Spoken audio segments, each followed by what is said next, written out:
In this video, we complete our study of Chapter 7. We will look at problem solving related to the concepts we covered in quantum theory and basics of atomic structure. We learned about the wave nature of light, and our focus was primarily on frequency and wavelength. We discussed amplitude. We did not discuss some of the other properties of radiation, but frequency and wavelength were our biggest concerns. And we see that the frequency times the wavelength for electromagnetic radiation is a constant in vacuum. 3 times 10 to the 8th meters per second. And we also saw that in other media besides a vacuum, the velocity or the speed of light is below that in vacuum. It's the speed of light in vacuum divided by the refractive index, which is a number that is greater than 1. So V is less than C. In air, to 3 significant figures, the speed of light is 3 times 10 to the 8th meters per second. But in other media, as we'll see in a moment, it is reduced. So our first question, we have a red laser with an output of 633 nanometers. What is the frequency for this light? Second, if the laser output travels through water where the refractive index is 1.33, what is the speed of light in the water? For our frequency, this is a fairly straightforward calculation. One of the keys that we need to keep in mind is to use the correct units. C is in meters per second. So our light wavelength, 633 nanometers, needs to be converted into meters. So we simply multiply by 10 to the minus 9 to convert that into meters. If we do this, we get a value of 4.74 times 10 to the 14th hertz, or we also say seconds to the minus 1 power. Those are both the same unit. 4.74 times 10 to the 14th is a very large number, and that is what we expect to see for the frequency of light in the visible range. Next, if the output travels through water where the refractive index is 1.33, what's the speed of light in the water? And we see that we take the speed of light in vacuum divided by the refractive index, and it is 2.26 times 10 times 10 to the 8th meters per second is our speed. We discussed blackbody radiation as well as the photoelectric effect, and both of these related to the quantum theory of energy. And at the bottom is our important equation, delta E equals NH nu, where N can only be a whole number, a positive whole number integral value. And typically, if we're looking at a single photon, then N is 1. So if we're looking at the total energy, we can have multiples of the quantum, but we're going to look at N being a value of 1. So we have Planck's constant down below, which you should keep on hand for your calculations. The photoelectric effect, likewise, was based on this quantum of energy principle. And we reviewed this slide when we went through our concepts. So let's calculate the energy of a photon of light with a wavelength of 256 nanometers. We can use Planck's equation to do this. E equals h nu, and we can rewrite this as E equals hc over lambda, because nu, based on our wave speed equation, is equal to the speed of light divided by the wavelength. Frequency is speed divided by wavelength, because speed is frequency multiplied by wavelength. And in this case, then, we can use our 256 nanometers, but we'll need to convert that into meters. And we'll need values for H and C as well. So here we have H and C included, divided by the wavelength, 256 times 10 to the minus 9 meters. And the number comes out to be 7.76 times 10 to the minus 19 joules. That looks like it's a very small number. And it is, because that's the energy of a single photon of light. Typically, we work with large numbers of photons, and we're not going to do those conversions in this class. We can convert this over into electron volts, which is a common unit that's used to describe light, because that gives us numbers for visible light that's in the low, below, but between 1 and 10 electron volts. But 7.76 times 10 to the minus 19 joules is the correct answer. That is the energy of a single photon of light with wavelength of 256 nanometers. 256 nanometers is in the ultraviolet range. We looked at the line spectrum for hydrogen atoms. We looked both at the absorption and emission spectra, which tell us the same thing. It tells us the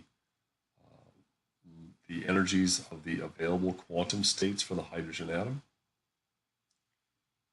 And we have an equation that describes that, and that is the Rydberg equation that identifies the location of all the lines in the hydrogen atomic spectrum. This is a worthwhile equation to have on hand, and it comes with a constant that's known to a very high level of precision. You can see there are 7 significant figures in that value.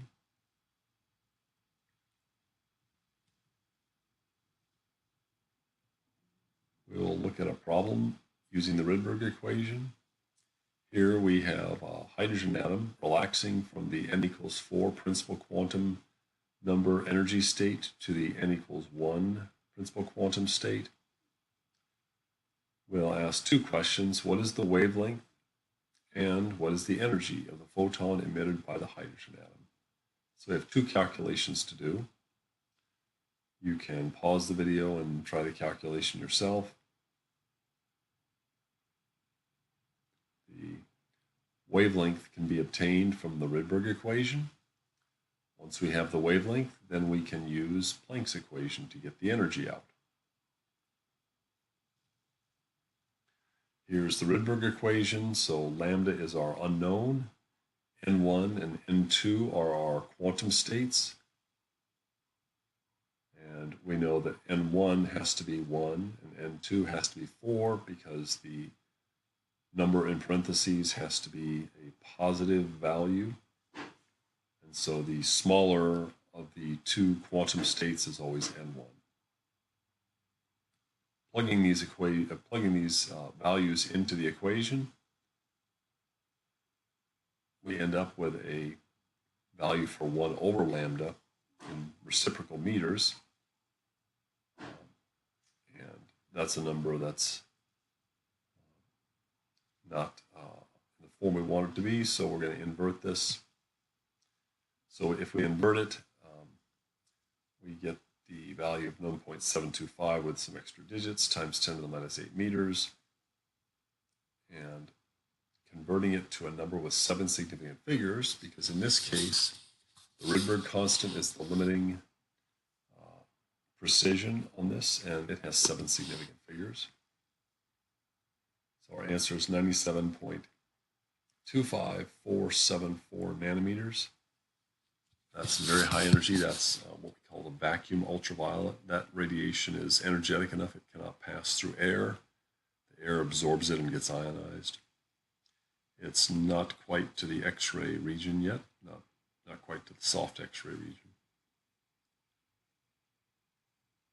And so then we can use the Planck equation to derive the energy for this photon. So in this case, E is equal to hc over lambda, 2.043 by 10 to the minus 18 joules. We've converted h nu into hc over lambda since we already have this value as lambda. And there's only 4 significant figures on that value because the values for h and c that I used had only 4 significant figures in them.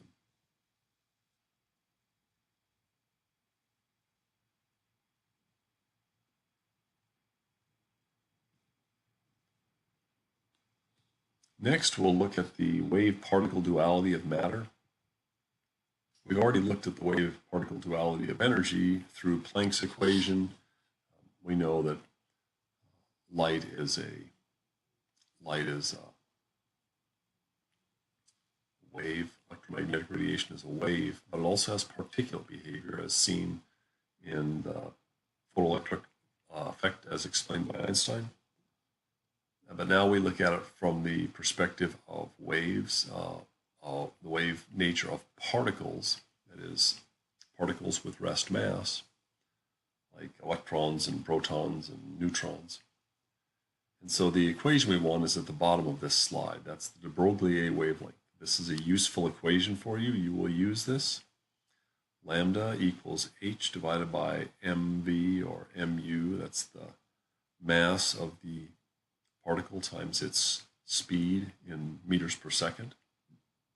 The mass in this case should be written down in kilograms, as h is in joules. It has joule seconds units on it. And joule is an MKS unit, meter kilogram second. And that will give us a wavelength out in meters. So to repeat this, if we use the de Broglie wavelength with standard units, using our h in joule seconds, mass should be in kilograms, speed is in meters per second, and the wavelength that we produce for this equation will come out in meters. And here are typical wavelengths. We see that only the atomic and molecular scale systems have wavelengths that would be of any measurable extent and would be meaningful to us experimentally. Macroscopic objects have wavelengths that are actually not measurable. They're below the limit of detection. Let's try a problem using this. Let's calculate the wavelength of a hydrogen atom traveling through space at 10 to the third meter per second. 10 to the third meter per second is a typical, in the typical range of a hydrogen atom at thermal velocities. I've written the 1 next to a hydrogen to emphasize that it's simply a proton, it's protium. That is not necessary normally. When you just write H, that would imply that it's protium. I wanted to make that very clear in the slides that that's what we're looking at. So we're going to use our de Broglie wavelength equation. We need H, which we know is 6.626 times 10 to the negative 34 joule seconds. And then we'll need mass of a hydrogen atom in kilograms. And the speed in this case is given as 10 to the third meters per second. So that's already in the correct units. We plug this in. The mass of a hydrogen atom is 1.67 times 10 to the negative 27 kilograms. We get this from taking the number of atomic mass units for the hydrogen atom off of our periodic table and then multiplying it by the atomic mass units in kilograms. And if we solve for this, we get a value for lambda that's 3.968 times 10 to the minus 10. That value is, converting it into nanometers, is 0.3968.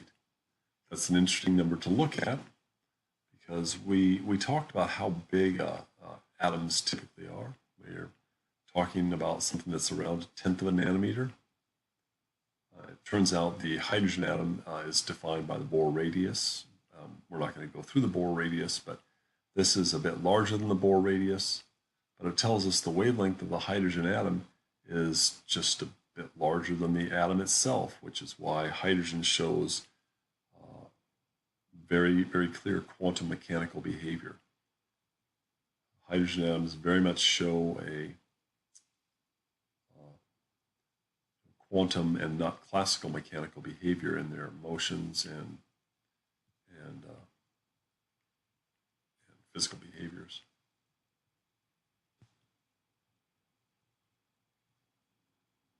Next, we talked about quantum numbers.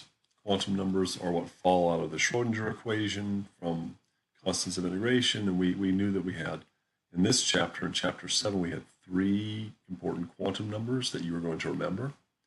The first one is the principal quantum number, lowercase n, which tells us about the size of the electronic state or the extent of the orbital for that energy state. And it's a positive integer, positive non-zero integer from 1 to infinity. Then the angular momentum quantum number, lowercase l, is dependent on the n value. And the magnetic quantum number, m sub l, is dependent on the angular momentum quantum number l. It's bounded by it. And so we looked at this last time, the hierarchy of quantum numbers for atomic orbitals and their relationships, principal quantum number defining the boundary conditions, angular momentum, and then magnetic quantum numbers fitting into that. Let's look at application of this. If we have a hydrogen atom in the n equals 4 quantum state, what are all the allowed values for L and for m sub l? So if n equals 4, what can L be? We know L has to be less than n by at least 1. So it can't be more than 3. So L is going to be limited to 3, and the lowest value is 0. So we can see L can vary from 3 to 2 to 1 to 0. So there are 4 possible values for L for principal quantum number 4 in the hydrogen atom.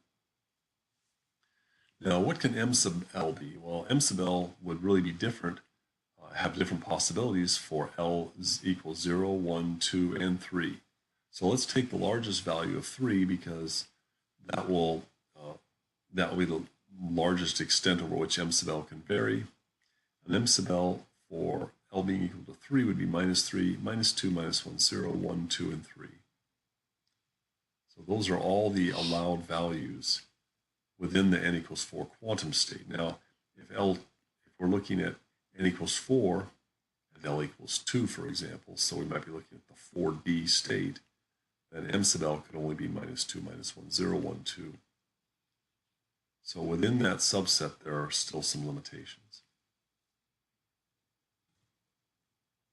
We'll take another case, and let's look at all the allowed combinations of n, L, and m sub l for the n equals 2 quantum state.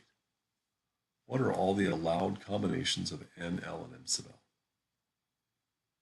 So what we'll do is write these as sets of 3 numbers. And that's shown in this table.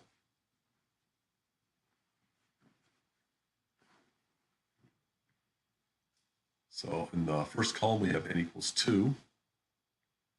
In the second column, we have our L value, and L, if n is 2, L can be 1 or 0.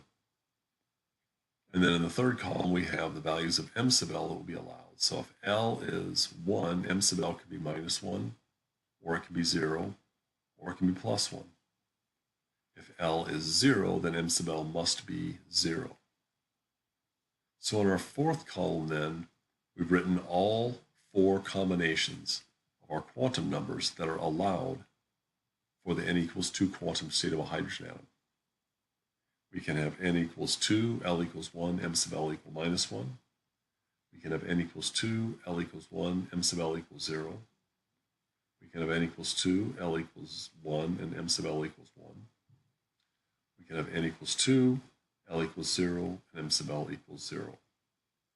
Those are the only allowed quantum combinations for n, L, and m sub l for the n equals 2 quantum state of a hydrogen atom.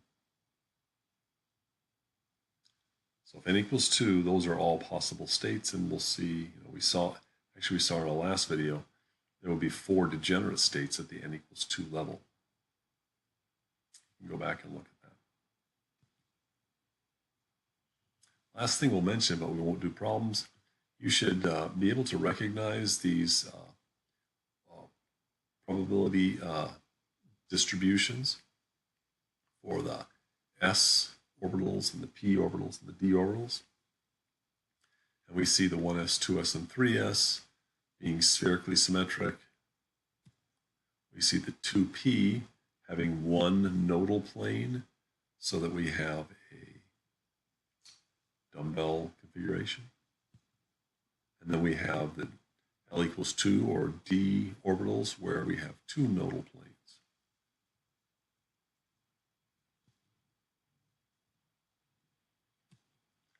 The f orbital will have three nodal planes in it, and these are much more complex orbitals, and you don't need to recognize all of those. That concludes Chapter 7.